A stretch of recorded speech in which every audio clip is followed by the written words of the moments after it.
ababwiye nitwana y'Imana Dieudonné nkaba sanzwe ndongoye umuhari wo gwaruka rw'imboneza mu ikanguro witwa New Generation maze imyaka irenga 23 ukorera mu Burundi. Ni kimwe mu bikorwa bikuru sanzwe maze imyaka myinshi nkora, aho kandi nkaba ndongoye ishengero rya Oasis Christian Center mu Kinindo, n'indi paruwasi ya Anglikane y'ahantu mu Kinindo. Rero ntibasaba yuko murinda kuva ngaho muze muri Oasis cyangwa ahandi, ni ukumva yuko twese twe dukorera umwami umwe kandi tworogira ngo tumuheshe icubahiro. Amen. Thessaloniciens 5:23.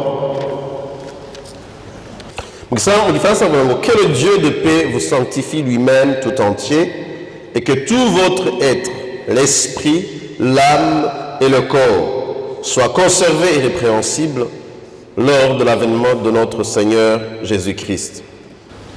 Muri uyu murongo baratweretse ko umuntu agizwe n'ibintu bitatu.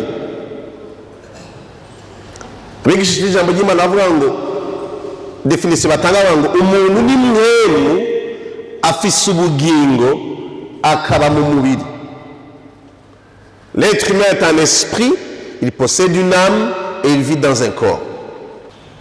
Rero iyo turavuga ijambo ry'Imana, ijambo ry'Imana ritusha izo dimension zose ko ari zitatu zigize umuntu, kugira ngo umuntu w'ukuri wa mbere w'ukuri ni mwemu. Umuntu n'umuntu kandi akwiye kubahwa akora ko ari umuntu, ariko reka tumugereranye n'ibintu dufise. Nabigereranya ivyo bintu ni telefone, ko nizo musigaye mutunze mwese zobafasha kuvyumva. Dufate ko imwemu ari carte SIM, hanyuma telefone yafise ikindi kintu cyitwa carte mère, nikijya kijamwo ama carte mémoire, appareil photo, ushobora gufatamwo ama video na hata carte SIM yo birimo.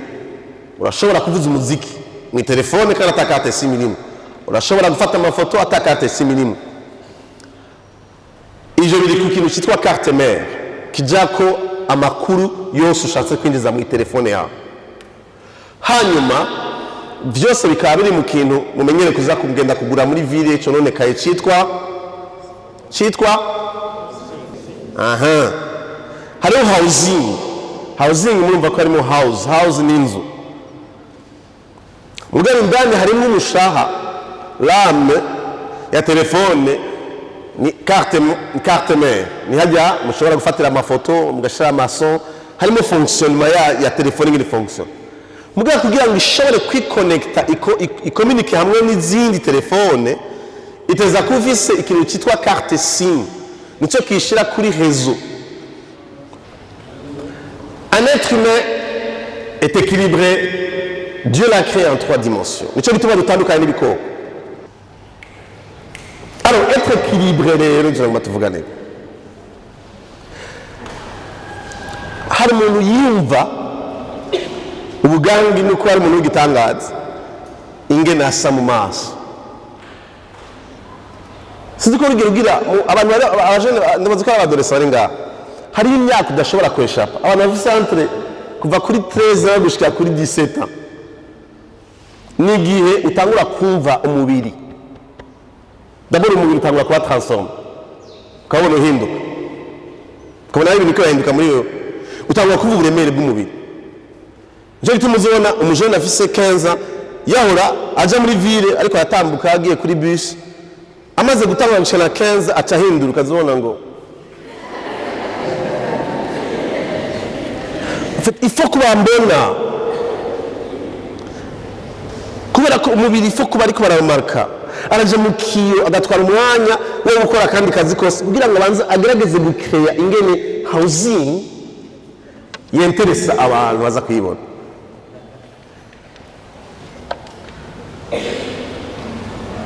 Yagira Imana akabasa neza mu maso, batanu kabaza kumubwira ko ari mwiza kandi umugisha yava ku Mana. Niba kugiye kuri mwiza nzavuga ushobora ngo ya muvyo ngo reko aranzana mu vyaha, oya uri mwiza ifu kuvyemera ariko ubwiye vuga merci. Hambwa cugenda mu cumbu kabaza Imana umukiyo gacuvuga uti Imana kubera iki wangize gutya abantu bose ariko barandomarka, hari gituma. Iyo utaraje neza ucukora ikitarico mugiye bamenye igituma ugikoresha kubicubara cy'Imana. uragira ingorane agasanga mu maso si byiza cyane bamubwiye ngo hengene gisa ari no baguhenda uri mwiza kubera ko barijana gusaba kubwira ngo hengene gisa shise ugira gusaba kudekuraje agasharondera hangi hantu yuba afise forme nziza agacagerageza imana yamuha impuzu yo mufasha bakamubona ingene ameze ibyo mu maso akabyikawusha mbwa yarengana gusa akavuga ati yo raba ingene ateye ve mais iyo vyose ni publicité yiki ya housing. C'est pas mauvais, mais c'est pas ça qui fait toi. C'est bien que vous disiez oui. C'est pas ça la vraie personne. Kubera ko igihuzu yo housing carte mère na carte simu bizovamo. Bacayikura muri carte, bacayashira mu isanduku, bacayatwara en dehors de la ville à quelques kilomètres naho nyene. Ni vyiza kugira invisibilité physique nziza. Ni vyiza gusa neza mukisokoza neza abantu bakubonye bwati y'ukuri abere uri mwiza vraiment. Hari abantu bigira ibintu b'abaporoti usanga umuravyi gutyo ukavuga ngo uyu muntu yahuye nihe sanga. Utuvuta n'isiga n'iki byose sinzi murambabara ngaha ko hari itegeko ryo bari hari ryo kudasokoza. Muga ni vyiza ugasa neza. Me ugusa neza kugume kukwibutsa yuko iyo ni housing. Si wewe wa vrai barashobora kuvuga ngo wa wundi nakayirabura cyane sawa wa wundi n'inzobe wa wundi munini okay barashobora kukidentifier à partir de ça muga c'est pas ton être réel si wewe ukuri yataza kwigaruka parce qu'il faut qu'on entretienne votre corps iyo ufise une beauté physique abantu bazi ego ni byiza mugabe ikibazo kubera iki uwayiguhaye iguha uyikorikoresha iki haba batsa kuja kuri publicité imana yaremeye kugira ngo bazatugira publicité ya Colgate ko ibintu amenye yabatonze neza nani shimye ko muri bikoresha biguha akazi sanga bituma ari kindi kintu bifasha mais c'est pas ça toi la vraie personne. Alors le corps igizwe na les 5 sens. Je mwaravize mw'ishuri hariho la vue ibyo tubona hariho ibyo twumva hariho l'odorat ibyo tumotera tushe dushobora gukorako nibagiye le goût ibyo dushobora kurya bikatumotera bikaturyohera neza. Iyo umuntu yibaza ko ari housing yitwararika ibintu bitusha les 5 sens gusa ibyo abonesha amaso ibyo ashobora gukorako ibyo ashobora kurya bikamuryohera ibyo ashobora kumva bikamuryohera les 5 sens nizo zekipa ubugingo bwiwe ame yiwe son âme.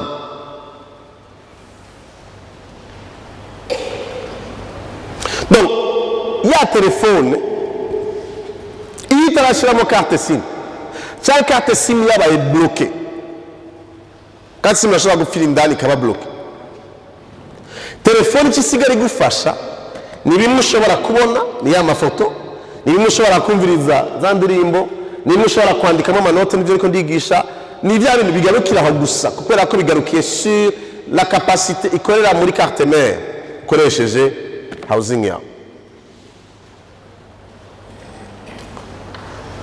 Umuntu ataravuka bwa kabiri iyo umuntu ataramenya Kristo umwe mu kiza ubugingo bwiwe ijambo ry'Imana ritubwira muri Efeso cya kabiri ngo hamwe kera mwari mupfuye. Donc umuntu ashobora gupfa ariko aragenda kandi comment est-ce possible? Donc hamwe mwari muri telefone itari kuri réseau hamwe carte SIM yari bloquée mwasa neza iPhone nziza nyuma mwasa neza Samsung mwasa neza kandi mwarashaka gukina byiza amakati y'amafoto meza bitangaza mugabo hamwe mutari muri connect ko umuntu ashobora kubaho physiquement mugabo yarapfuye. Mugabo ijambo ry'Imana tweka yuko hariho urupfu impfu zo mu buryo bubiri ubwa mbere ni urupfu rwakomotse kuri Adamu na Eva. Igihe Adamu na Eva bakora icyaha bagatandukana n'Imana, ubwo nibwo rwitwa la séparation spirituelle avec Dieu.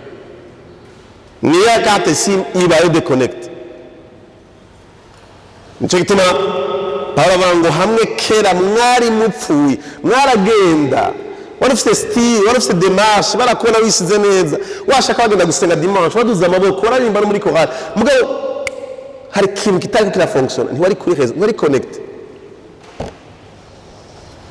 Il y a cette mort spirituelle. Alors, équilibre tuko turavuga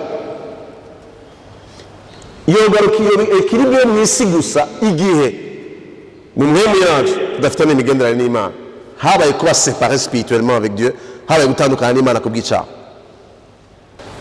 Jewe natangiye gukoresha imashini ya laptop ya ordinateur, hari ibintu bita amadiskete kugira ngo ushobore kwanuriza kw'ikintu. Mu nyuma harazi ikintu cyitwa CD, ndivyibuka yari celebration.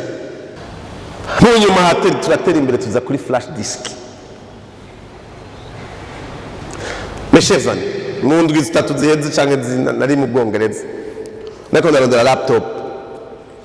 Ingorane nagize kubera umutwe wanje wa kera, narondera laptop ijamwo CD canke ijako flash disk. Malheureusement ntizikibaho. Mac yanje nkoresha ubu okay, yitwa ko ari tembera yaguze 2017, iraza ko flash disk.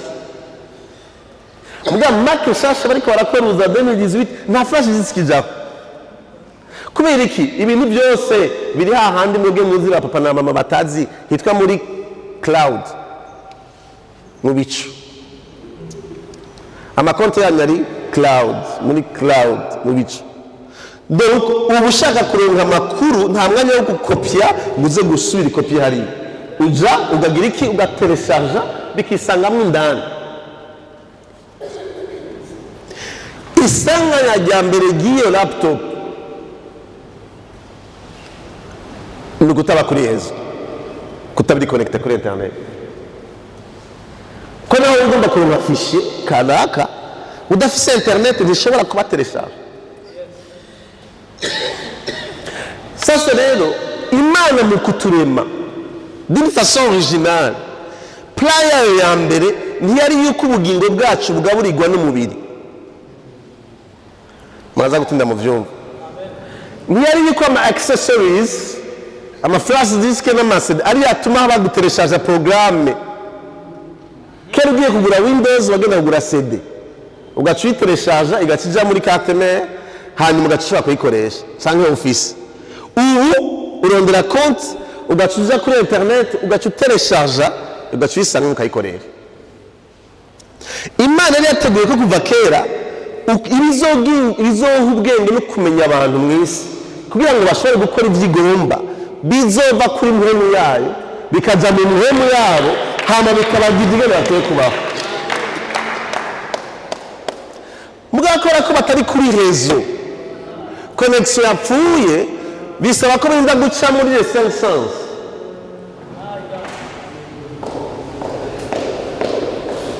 Umenya ibintu kuko babikubwiye, ariko umuntu w'imwemwe amenya ibintu kuko yabihishuriwe.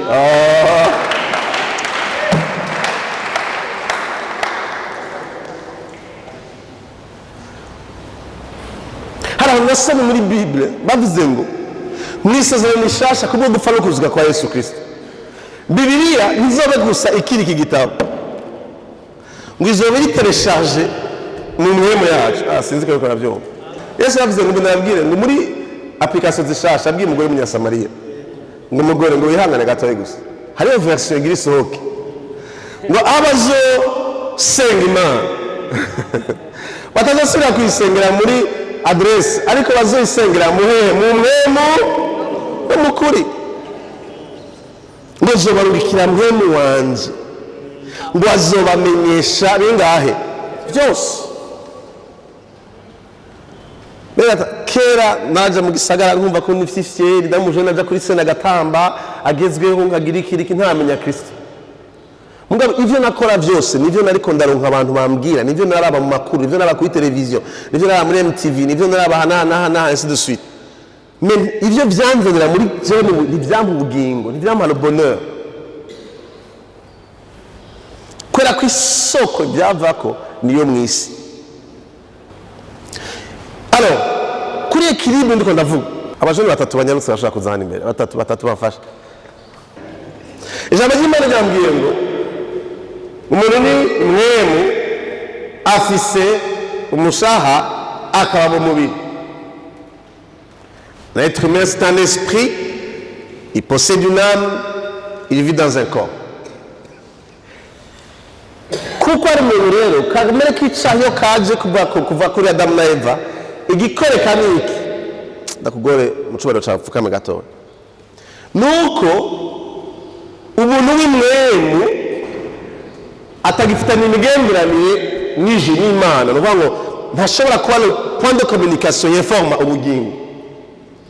Umuntu acabeshwaho n'umubiri ibyo abona ibyo amotegwa ibyo akorako ibyo yumvise bigaca aribyo biha information l'âme ko l'âme ni gouverna ni itegeka ubugingo bw'umuntu.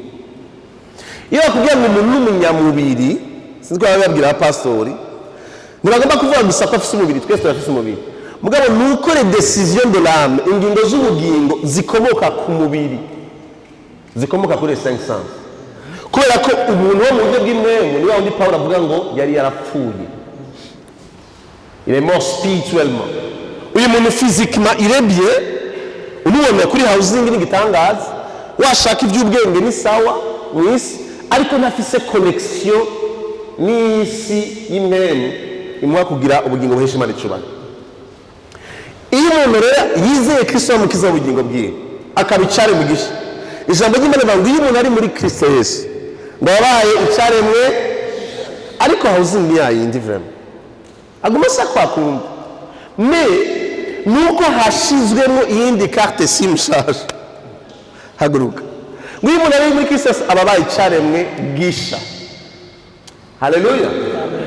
Qu'est-ce qui va se passer? Nuko ama information ntaba kivuye mu isi wabonye wumvise wakoze wagiziki hanyuma agacafata ingingo selon ibyo umubiri wamubwiye.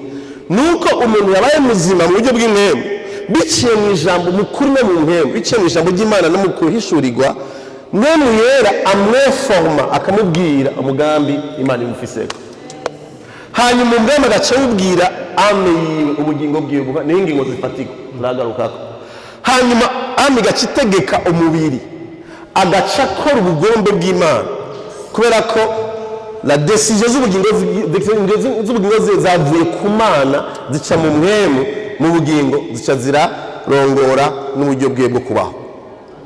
Sinon l'inverse biva mu isi gaca mu mubiri gaca biza mu bugingo bikagaruka mu mubiri. Niyo umuntu wasimona ukabona nta byizigiro afise byakazoza mashaka kwicarira makomera amashi.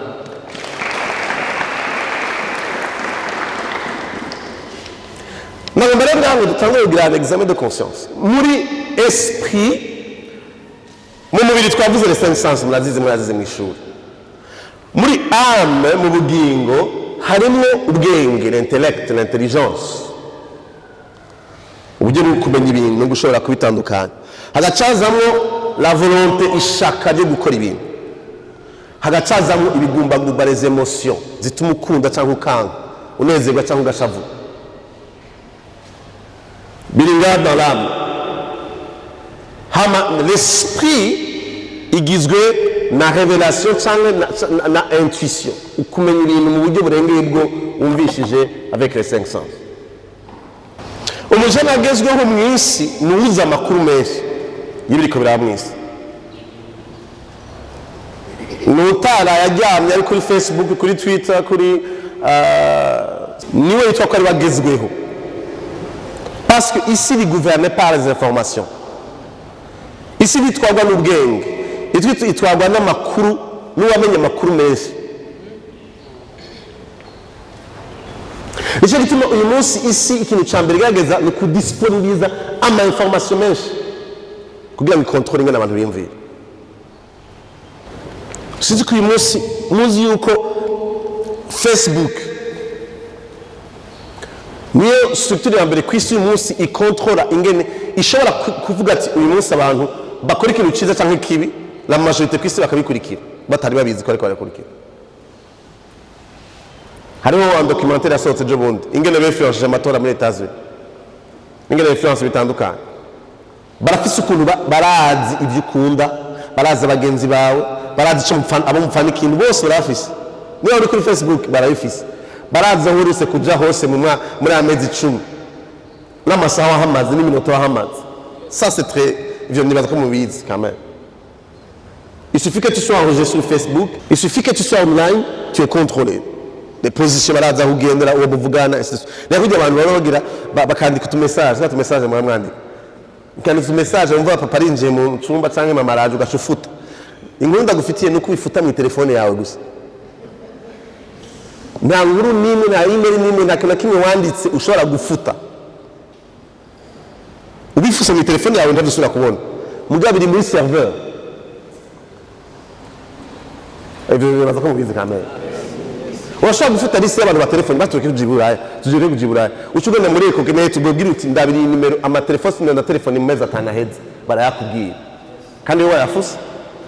Na message wanditse nifudika muri Facebook. Cyangwa muri WhatsApp nifudika mu telefone yawe gusa. Iyo bayita terminal, ni terminal. Bakeneye kuza kugira recherche barashobora gutora byose communication. Ubu mu gihe baye ama problème iburaya nk'umuntu akamwiba canke akaba ikibazo pour des raisons de sécurité barasuramwe bakamenya uwo yavuganye n'ivyo bavuganye byose pendant amezi bashaka. Iracari muri serveur nimbona nditse n'imeri muri Yahoo ukavuga ibintu byose barakubika ibanga gusa canke muri Google, ariko umunsi wogira enquête isaba ko bagenda kugura bazotora communication yose n'amadetail yose bavutse. Iko niko système kama ka information gusa niko système imwisi fonctionne.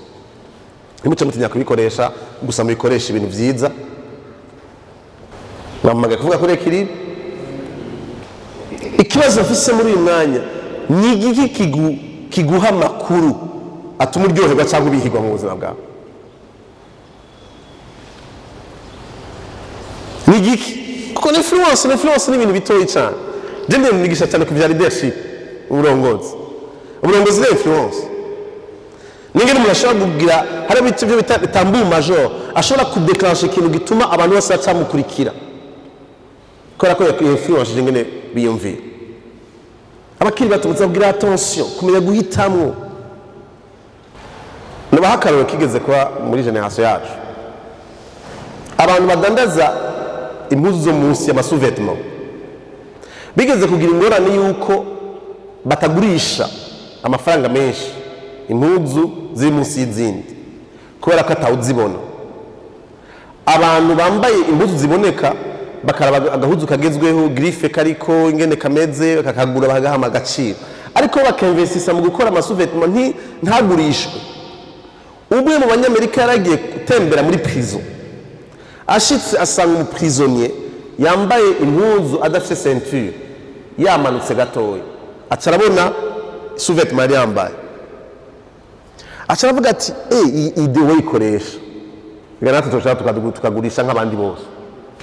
Acarondera amu artiste akomeye yaragezweho muri ico gihe, acamwinvestisamo amafaranga, ambwira ati urashobora gukompoza indirimbo ukaja kuri scène utambaye ceinture, ipantaro ikamanuka gatoya bakabona suvetma wambaye, si asa amafaranga gusa.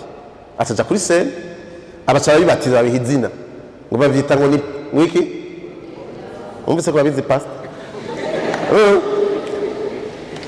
Acaja kuri scène akompoza indirimbo aratamba, suvetma iduze, ipantaro yamanutse gatoya ngo ni pocket down. Nta mezi angahe yaheze ni Burundi n'umugabo w'ubwanwa yambara ipantaro gacibona suvetma yambaye, bagaca bavuga ngo yambaye grife iyihe. Ico gihe baciye baduza agaciro k'amasuvetma baragurisha. Umuntu akaza muri ville yamanuye akumva ngo ni style igezweho, nawe ntiyamenye ko ariko arafasha uriko aragurisha ariko aradandaza. Abo n'abantu bafise capacité d'influence. Hari abantu rero bafise influence ku buzima bwacu uyu munsi, bakontrole ingene la generation yacu uyu munsi yumvira. Kenshi si abantu bubaha Imana kandi si abantu baza kugira ngo batuzane guhesha Imana icubahiro. Ugasanga mu byo twiyumvira n'ibyo dukora n'ibinyuranye n'ubugombe bw'Imana, kubera iki turi informé par les 5 sens. Turadufata ingingo mu buzima bwacu tuvuga ngo ari abo batama nabo bavyeyi ntibazi bigezweho, hama twiberaho nk'abo mu isi tukata duhomba umugambi w'Imana ku buzima bwacu. Ariko iyo twamenye kuvuga iyo namenye Kristo, jewe ntaramenya Kristo n'umuntu atamba kuri scène, ari umujene akunda gutamba kuri scène kandi atamba neza vraiment. Abajene b'ubu abastari baje mu bamenya n'abakera, hari abantu bitwa Bobby Brown, MC Hammer, ngiye kuri scène nkatamba nukuri abantu barakura inkofero kanyereranye nukagenda abantu bakakuburiye baciye kazunguruka kagira iki kize muzitonda nakunda umuntu hitwa Whitney Houston, indirimbo zose ndazizi ku mutwe. Hanyuma mu nyuma haragera abantu bagezweho bandi witwa Michael Jackson, tazana modeli yitwa break dance kagira gutya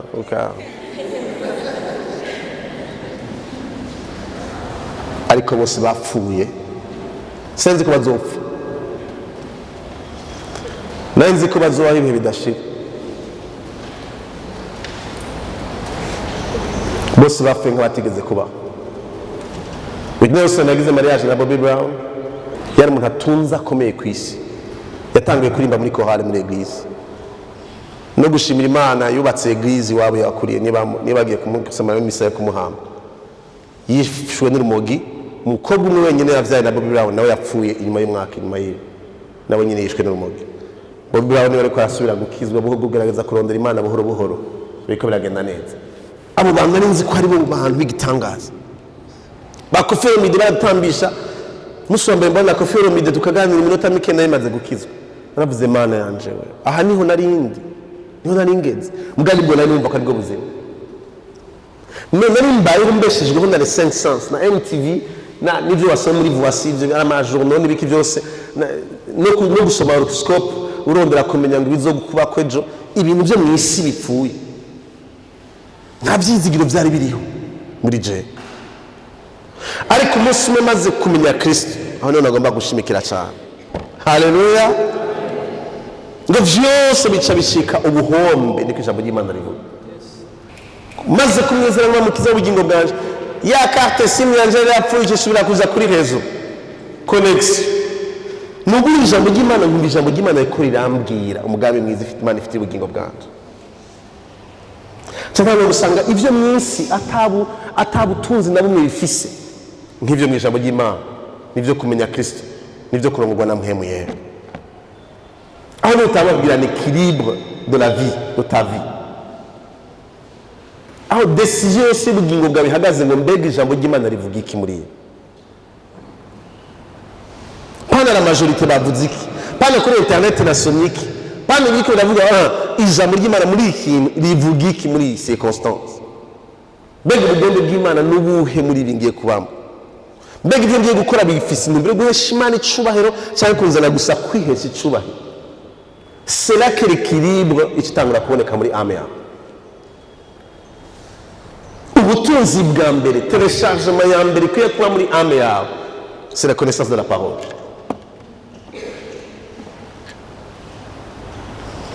Niba ari ahantu hava amakuru y'influence ingene wiyumvira n'ibyo ukora, atari amakuru avuye ku ijambo ry'Imana rivuga,